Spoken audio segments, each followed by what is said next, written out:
আসো আসো, সাবধানে আসো। ভাইয়া সুখবর কি? ঋতু, আমি বাবা হতে যাচ্ছি আর তুই ফুপ্পি। কি সত্যি?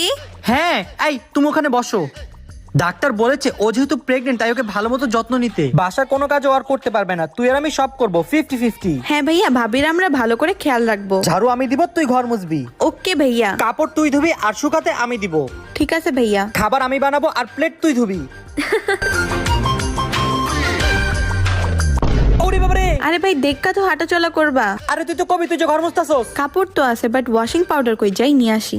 মনে হয় ঋতু সব জামা কাপড় ধুয়ে ফেলছে, যাই জামা কাপড়গুলো শুকাতে দিয়ে আসি।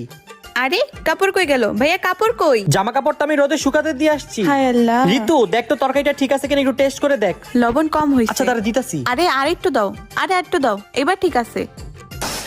আরে কি ভেঙে ফেললা? আরে ঋতু প্লেট ভেঙে ফেলছে। আরে বাবা থামো, আমার বাচ্চা আস্তে আস্তে তোমরা পুরো বাসে ধ্বংস করে ফেলবা, তার থেকে ভালো আমি কাজ করি।